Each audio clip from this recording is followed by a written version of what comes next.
গুচ্ছভুক্ত 19টি সাধারণ বিজ্ঞান ও প্রযুক্তি বিশ্ববিদ্যালয়ের 2024-25 শিক্ষাবর্ষের সি ইউনিটের ভর্তি পরীক্ষা অনুষ্ঠিত হয়েছে। তোমাদের এই সি ইউনিটের ভর্তি পরীক্ষার ফলাফল আসলে কখন প্রকাশ করবে এই নিয়ে আপডেট দেওয়া হয়েছে। আজকের এই ভিডিওতে সে আপডেট তথ্যটুকু শেয়ার করব, সাথে তোমাদের ফলাফল কিভাবে চেক করতে হবে, কাট অফ মার্কস কেমন হতে পারে, মানে 19 বিশ্ববিদ্যালয়ের মধ্যে তোমার একটা সিট কনফার্ম করার জন্য কত নাম্বার তুমি পেলে মোটামুটি সেফ পজিশনে থাকবে, এই নিয়ে বিস্তারিত আলোচনা করব। তো চলো শুরু করা যাক। শুরুতে আগে রেজাল্ট প্রকাশের আপডেটটা শেয়ার করছি।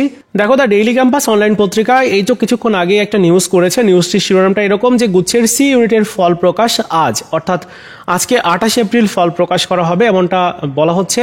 এবং বিস্তারিত অংশে বলা হচ্ছে যে জিএসটি গুচ্ছভুক্ত 19 বিশ্ববিদ্যালয়ের 2024-25 শিক্ষাবর্ষের স্নাতক প্রথম বর্ষের সি ইউনিটের ভর্তি পরীক্ষার চূড়ান্ত ফলাফল প্রস্তুত করা হয়েছে এবং সোমবার 28 এপ্রিল সন্ধ্যায় ফল প্রকাশ করা হবে। অর্থাৎ আজকে সন্ধ্যায় তোমরা ফলাফল পাবে। এবং বিষয়টা নিশ্চিত করেছেন মাওলানা ভাসানী বিজ্ঞান ও প্রযুক্তি বিশ্ববিদ্যালয়ের উপাচার্য, অর্থাৎ যিনি গুচ্ছ ভর্তি পরীক্ষার আয়োজক কমিটির আহ্বায়ক। তিনি বলেছেন যে ফলাফল প্রকাশ নিয়ে ইতিমধ্যে আমাদের টেকনিক্যাল কোর কমিটির সভা হয়েছে। সবাই ফলাফল প্রকাশ নিয়ে ইতিবাচক মতামত পাওয়া গেছে। সোমবার বিকাল 4টায় গুচ্ছভুক্ত বিশ্ববিদ্যালয়ের উপাচার্যদের সবাই ফল প্রকাশের বিষয়ে চূড়ান্ত সিদ্ধান্ত নেওয়া হবে। অর্থাৎ আজকে বিকাল 4টার দিকে উপাচার্যদের একটা সভা আছে। এই সভাটা শেষ করার পরপরই তোমাদের কিন্তু রেজাল্টটা প্রকাশ করে দিবে, কারণ বিগত বছরগুলোতে এরকমটাই হয়েছে। এবার আসি যে তোমার কাট অফ মার্কসটা কেমন হতে পারে, মানে সিট কনফার্ম করার জন্য কত নাম্বার তুমি পেলে মোটামুটি সেফ পজিশনে আছো। দেখো, এখানে দেখো তোমাদের মোট আবেদন জমা পড়েছিল 23,054 জনের। এখন কতজন শিক্ষার্থী ভর্তি পরীক্ষায় উত্তীর্ণ হয়েছে এটা তো আমরা জানি না, বা তোমাদের ভর্তি পরীক্ষায় কতজন তোমার অংশগ্রহণ করেছিল এই বিষয়ে কোনো আপডেট দেয়নি।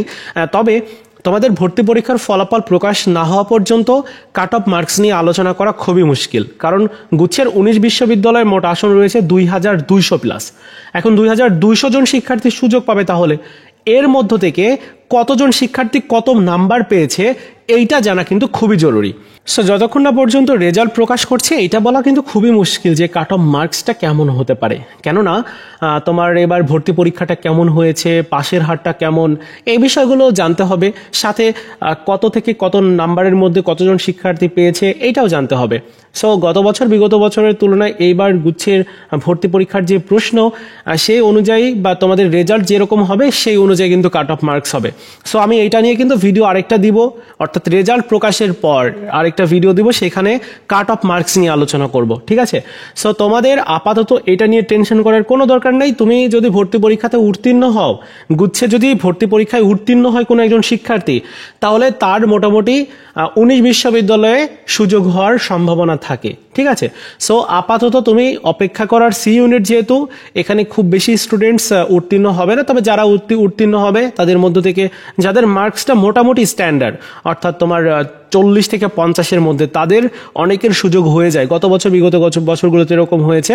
এবার আসি যে রেজাল্ট কিভাবে তুমি চেক করবে যখন রেজাল্ট দিবে। দেখো, রেজাল্ট যখন দিবে তুমি গুচ্ছের অ্যাডমিশন রিলেটেড ওয়েবসাইটটিতে চলে আসবে। এখানে এসে স্টুডেন্ট লগ ইন অপশনে ক্লিক করবে। এখানে ক্লিক করার পর তোমার অ্যাপ্লিকেন্টস আইডি পাসওয়ার্ড দিয়ে লগ ইন করতে হবে।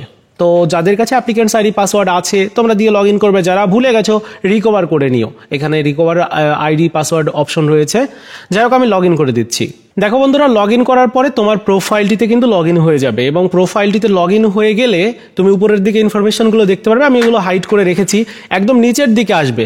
নিচের দিকে আসলে এখানে ফলাফল নিয়ে একটা এই যে অ্যাডমিশন টেস্ট রেজাল্ট এই যে অপশনটা রয়েছে না, এইখানে তুমি তোমার রেজাল্টটা দেখতে পারবে। কোন সাবজেক্টে কত মার্কস পেয়েছো তুমি, তারপর টোটাল তুমি কত করেছো সেটি কিন্তু এখানে দেখা যাবে। এই যে বলছে যে will be available after exam, মানে এক্সাম হয়নি, এই ইউনিটে তো এক্সাম হয়নি। আর সি ইউনিটের এটা কিন্তু দেখাবে যে এখানে রেজাল্টটা দেখা যাবে, ঠিক আছে? সো রেজাল্ট দেখা একদমই সহজ, তোমরা নিজেরাই পারবে। এই ছিল আজকের মতো ভিডিও। দেখা হচ্ছে নতুন ভিডিওতে। ভালো থাকো সবাই, ধন্যবাদ।